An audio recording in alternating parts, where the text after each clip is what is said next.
Hello, folks. I've got the giggling Gerties in the background there. So, are you wondering if Airbnbs are hot? The answer is yes, but you'll find out more here in just a moment. We're also going to talk about a little bit of self storage. And by the way, thank you to all our veterans. We'll be right back. Mm-hmm.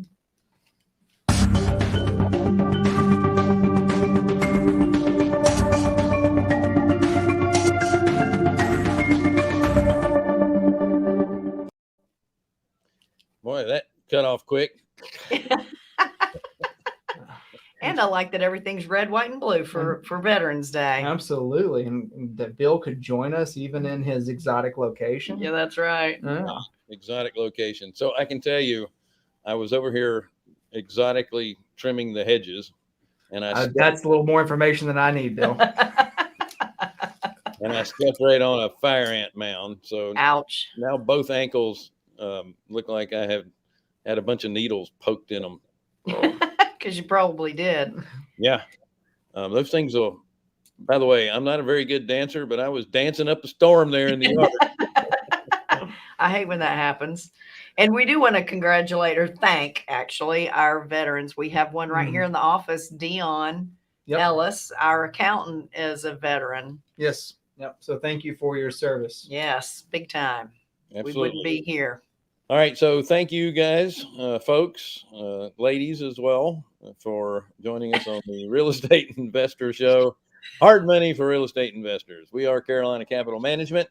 We are lenders in the Southeast for real estate investors. If you are interested in borrowing money, go to carolinahardmoney.com. Click on the Apply Now tab. If you're an investor looking for passive returns, click on the Accredited Investor tab.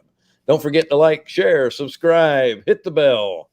And don't forget about Wednesdays with Wendy.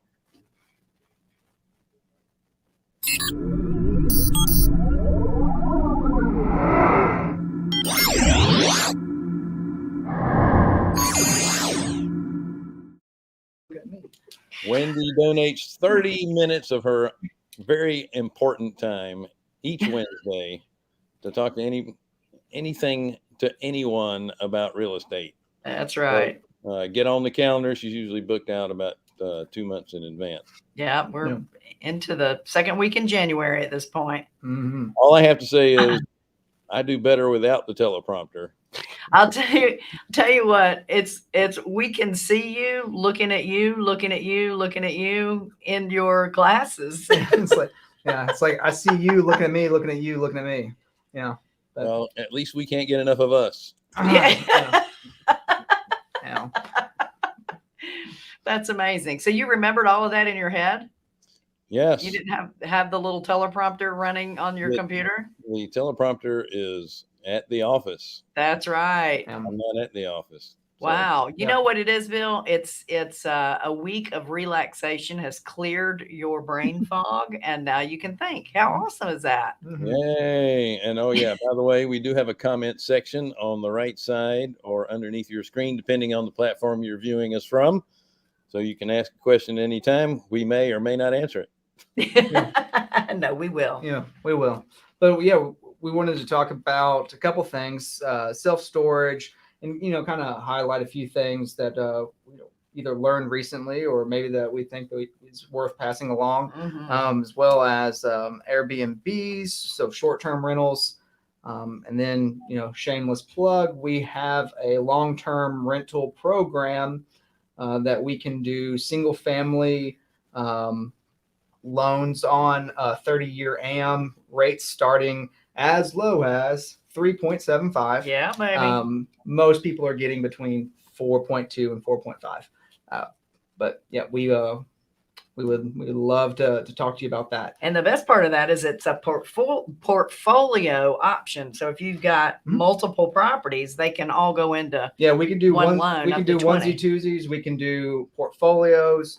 We can do multifamily up to 50 doors, which it's a beautiful product because multifamily under 50 doors is hard to find. Is some of the hardest financing to find. Yeah. And you usually have to go to a credit union or some kind of local bank where they're going to give you a 20-year AM.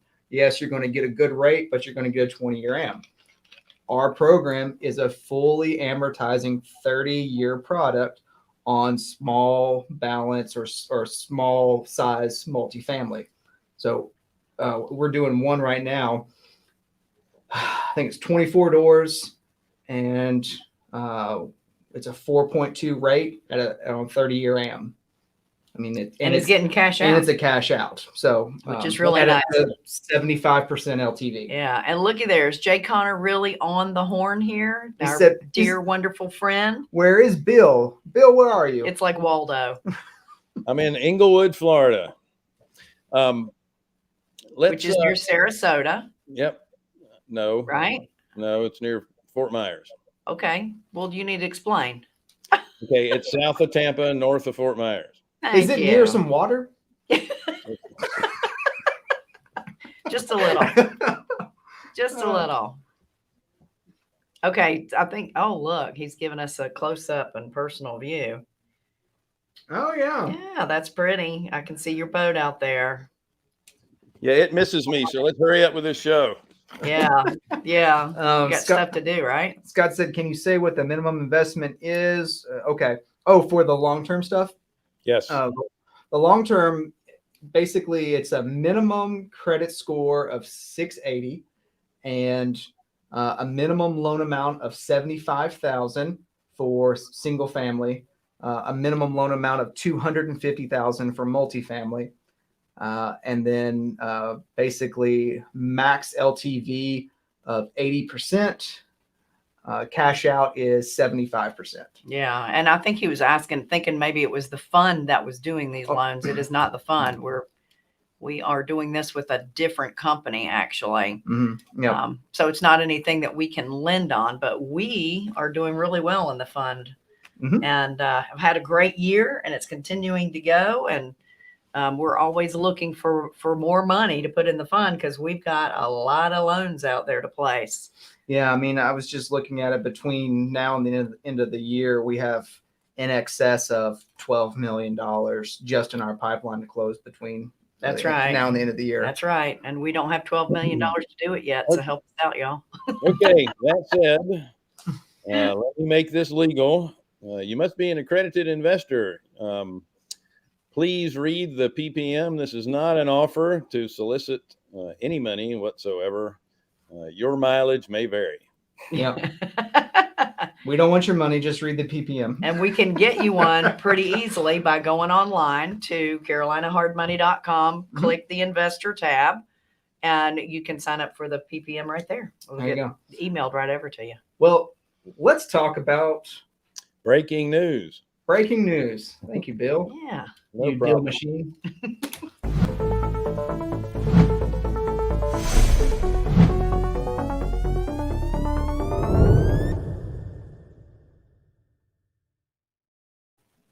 Yeah, I'm doing a shameless free plug for our friends over at Deal Machine. Yeah, awesome stuff. Like their hats. Yeah, it's pretty cool. But and they do good business. They have a great program to help you find properties that are available. Okay. Yeah. So a couple of things. The supply of affordable homes jumped 13% year over year. And this is as of the third quarter. This was prompted by the end of the forbearance programs, which probably means most of these folks that were in forbearance now have their home up for sale because they can't make it up. And that's the difference between this go round and 2008. Values on these homes keep going up. So they're not necessarily underwater. They just can't catch up. And unless they can find a modification, which will take those payments and just add them to the end, all their payments are due at once. Right, Jonathan? What's to now? Everyone looks at it differently, but what's to motivate the holder of that loan to do a modification when the value is there on the property? So basically, what's to motivate the lender to say, I'll modify your loan, help you out here, get this back on track for you, as opposed to say sell the house and we, you walk away with some money and we get all of our money. Right. You know, And then those folks are going to become renters because Exactly. they've got a forbearance on their mortgage now, and qualifying for a new mortgage might be a little bit tougher because they have that kind of a blemish yeah. on their mortgage. Well, I mean, yeah, they've missed payments and all this Mhm. stuff. I mean, yeah, it'll eventually hit their credit and, it'll be on there. So then you have you have a larger pool of people wanting 13 to, more percent of people looking for houses to rent. I almost said people wanting to rent, and I apologize. People forced to rent. to yeah. rent. Yeah. Yeah. Well, the good news is they're building plenty of apartment complexes. They sure are. They sure are.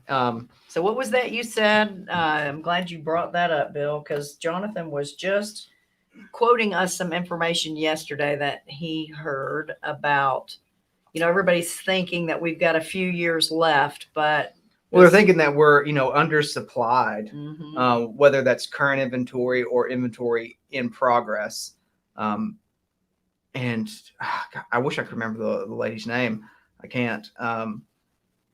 She's basically saying that's not true. The inventory that we have available plus the inventory that is in current production is actually in excess of the absorption ability that we currently have. So, or will have.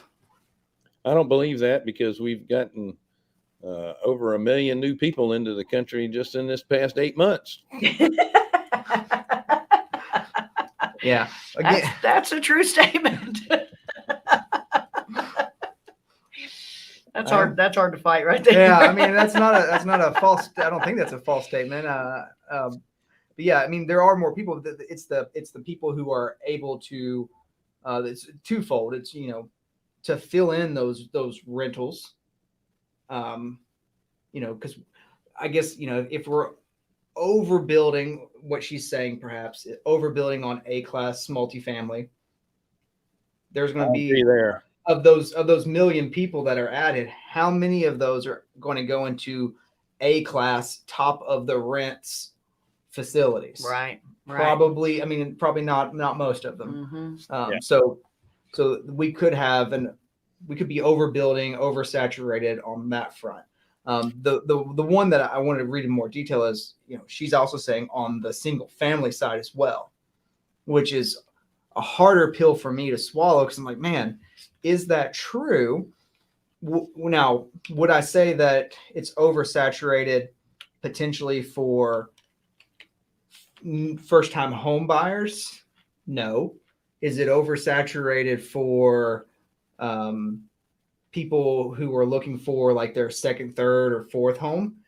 I can maybe agree with that a little bit more, but on the first-time home buyer or the people downsizing, that's hard to understand. Yeah, and that's the market that's growing the most, according to data that Barry Habib, I don't know if you follow him, that he's put out. He's showing that the average age of people buying a house is 33. 33 years ago, we had one of the highest birth rates. The millennials. And it continues to grow over the next 3 to 4 years. Well, most millennials are, right around that age, probably between, I think at this point, 29, 28 and up.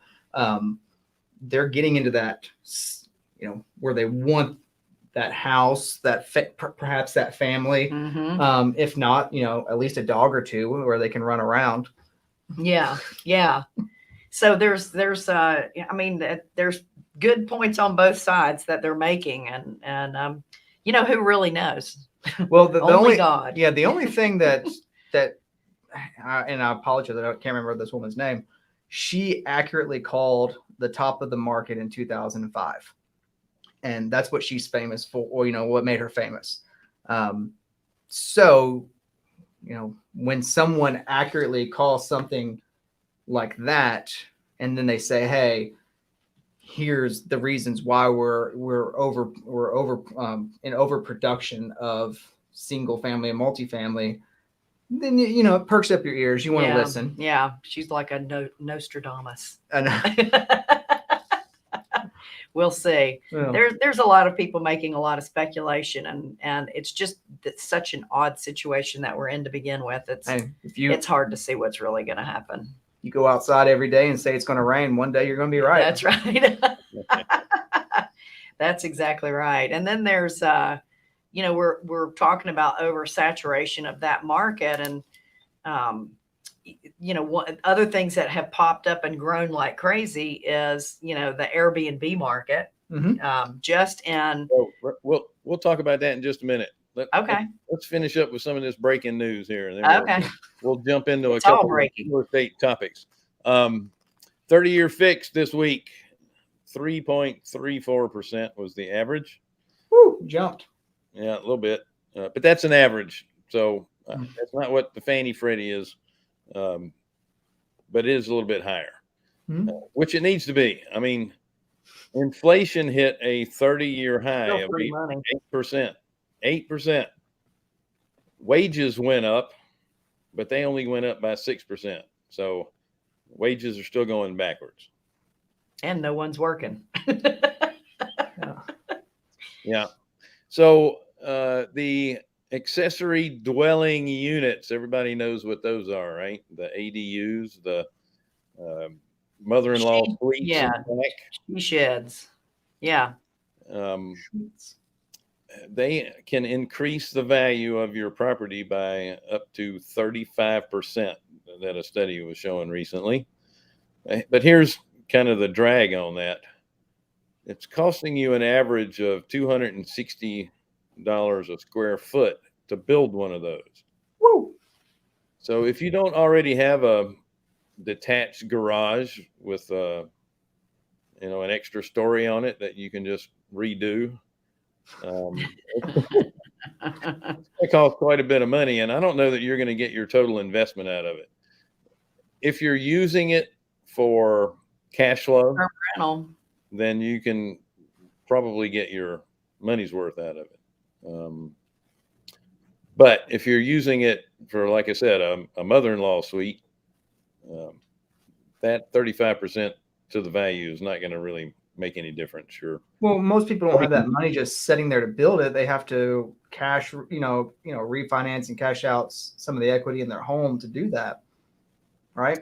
Yeah. But my point is, you could probably take that money and, the average is around $180,000. How much can you invest that? Take that money and invest it in an actual rental property and get a better return than putting the dwelling in your own property.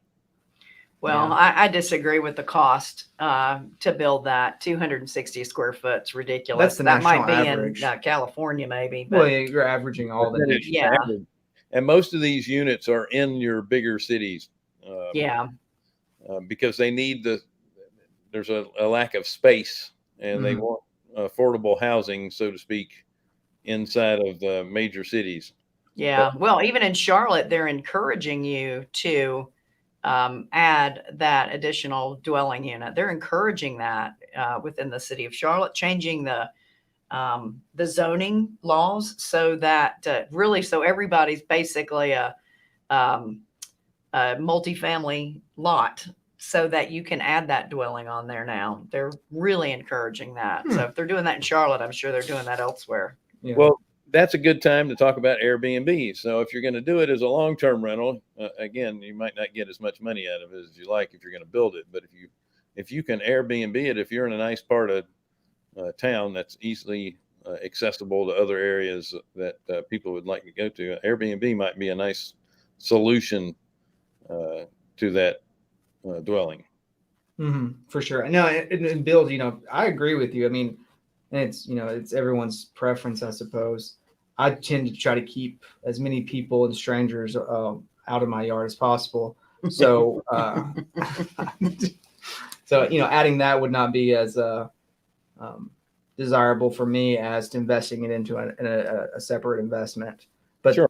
Mindy would probably do that. Well, I'm on 15 acres, so if they're in my yard, I won't know it. There you go. It's fine with me. And I've got a friend out of Waco, Texas, that was making this was 6 years ago, making $7,000 a month out of her backyard. That's crazy. Yeah. That's pretty decent income. Oh yeah. Off of, nothing, which was kind of cool. But, short-term rentals are exploding. Like everybody's heard of it now. Everybody wants to dip in and try it. So certain markets are really becoming saturated. Dallas is feeling saturated. Even certain spots in downtown Charlotte is saturated. Nashville, most of like, what's that Tennessee town that everybody goes to near Dollywood? Pigeon Forge. Pigeon Forge is loaded up. So a lot of the destinations are kind of feeling the crowd from short-term rentals. In fact, I'm on a women's short-term rental group on Facebook, and everybody's talking about how their bookings are down. Really since the beginning of October, which they're always a little slower during the winter times anyway, but they're substantially down. And we were really trying to figure out why, what is it that's making that difference. And of course, an overabundance is definitely part of it. But, are people not traveling as much as they were? They're kind of getting over the feeling of being, barricaded in their homes for so long. If you can get a flight. Yeah. Traveling's more and more difficult. Maybe the government's not giving out all the money they were before, so they don't have the expendable income. So good motivator for people to keep those, those politicians in office. Yeah. We'll vote for you. Just promise us more money. Give us more money. Yeah. And then too, a lot of people who were working at home, their offices are opening back up. So maybe they don't have the ability to travel as much as they did previously. So all of that might have something to do with it. But and one of the because I don't have an Airbnb brain, that's not my thing. When I think about that, like all this oversaturation of Airbnbs, everyone wanting to do it, and then like you said, like Pigeon Forge, then I think about the service industry that's in those places. And then most of those people who work in that service industry rent, and now are rents artificially climbing in those areas because the inventory for long-term rentals is lower because everyone wants to short-term rent it. Yeah. How does that affect the long-term side and the inventory for rentals for people who need rentals in those areas? Well, you can see that Myrtle Beach has been a great example of that for a long time because, those hot destinations have been doing short-term rentals for a long time. Yeah. So anybody who lives down there, I know people that have been investors in those areas, and they were specifically looking for off the beaten trail apartments, condos, small houses that they could buy and rehab and rent to the workers that were there. Yeah. And had been doing very, very well until COVID hit and all those workers were laid off. Yep. And, they ended up either losing their houses or having to rent them long-term to different people. So it's kind of starting back up again. But it's, when one thing drops off, others will start to fill in. So it might be artificially raised closer to the beach. In certain areas. Yeah. We should talk about that too, real quick. What?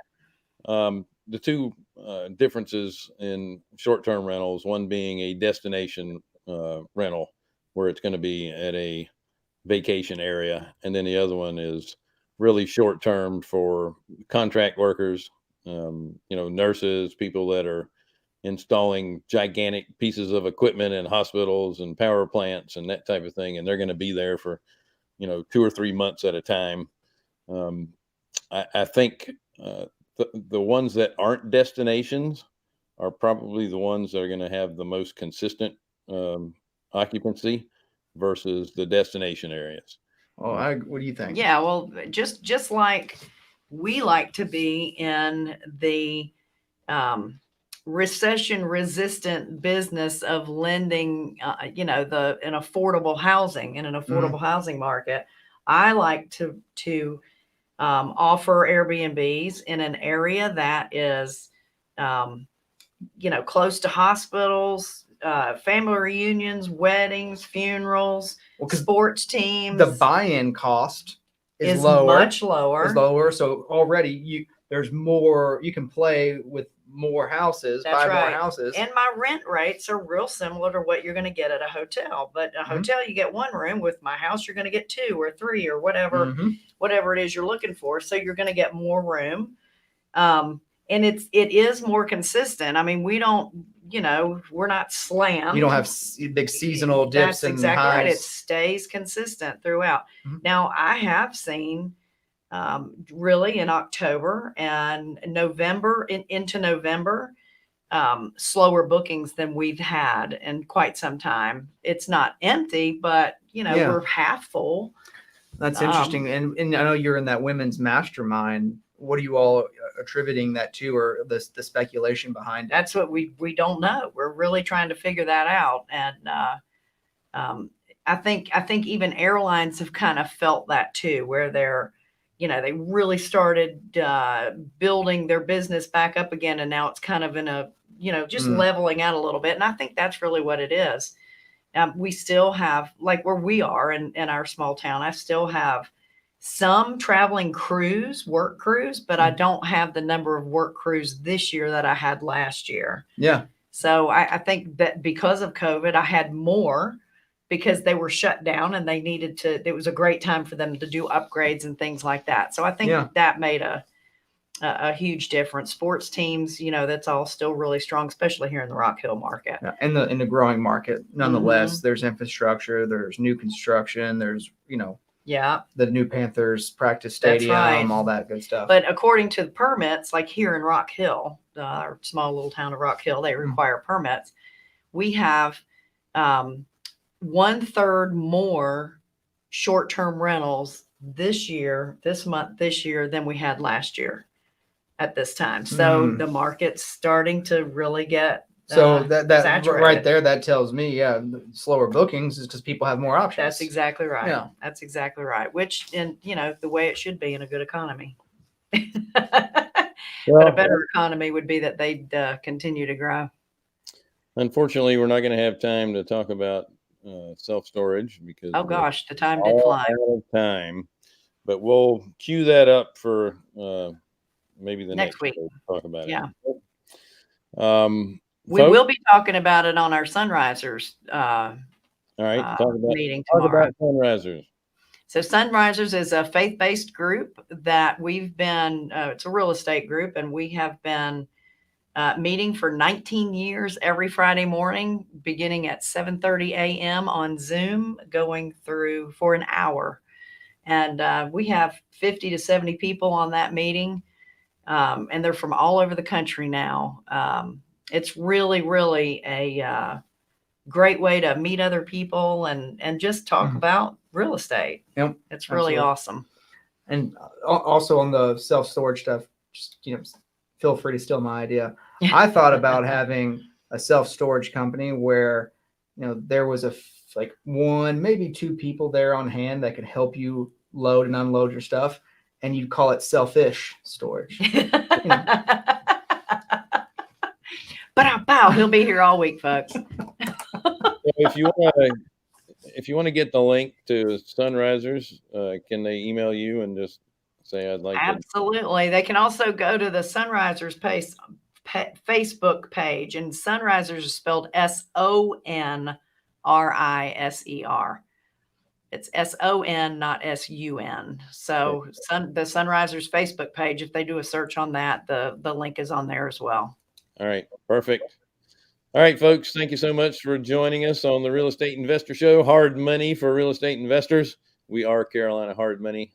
Oh, and Carolina Capital Management. We are lenders in the Southeast for real estate investors. Go to carolinahardmoney.com if you're looking to borrow some money, and click on the Apply Now tab. If you're an investor looking for passive returns, go to the Investor tab. It's called the Accredited Investor tab. Don't forget to like, share, subscribe, hit the bell, and don't forget about Wednesdays with Wendy. It was awesome. We got a show coming up here at 1 o'clock. The links to that is over here in the comment section. I hope you can join us. We have Stephanie Walter. She's investor in multifamily and mixed use properties, and she's quite a remarkable person. So I can't wait to talk to her. See you Excellent. guys later. Have a great day. Bye.